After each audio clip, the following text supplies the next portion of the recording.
identity politics, recognition, and a universal humanist imperative. There's much media space and time being taken up just now in discussions of what's being called identity politics. For some, it's the next chapter in progressive social change. For others, it's the end of the road for any semblance of social cohesion. The term first started to appear in print back in the late 1970s, but it has gained popularity as the Democratic Party has waged an internal debate about what happened in 2016 and how to avoid that happening again.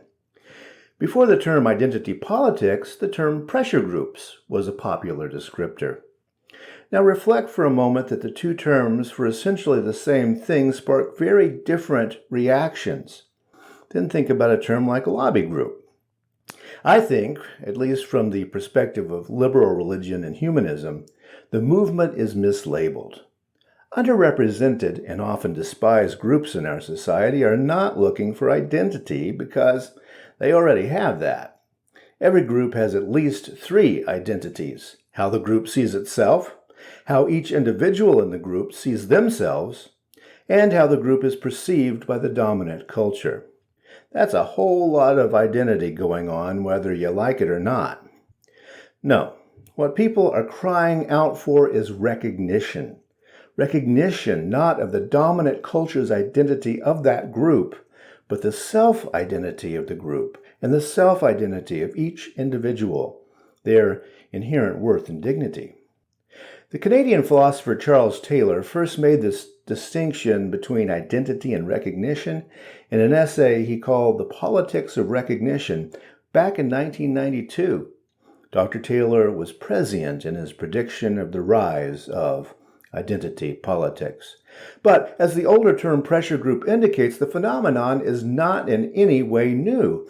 The logic of liberal democracies goes in that direction. When a nation claims to guarantee the rights of its citizens, citizens are going to notice, especially those citizens suffering from inequality. Sooner or later, some citizens are going to ask for the rights afforded other citizens. That's what puts the progressive in progressive politics, and it's what puts pressure in the term pressure groups. Racists, populists, nationalists, and xenophobes, the underbelly of any dominant culture, will have a problem when any oppressed group insists on equal rights as citizens. The dominant culture wishes to label a group, not recognize it, which is also politics. But here's the thing. The central foundational claim of liberalism, and humanism in particular, is that the worth and dignity of each person is absolute. This universal call to action cannot be blunted or explained away. Humanist ethics calls each of us to say, "We see you. We recognize your value."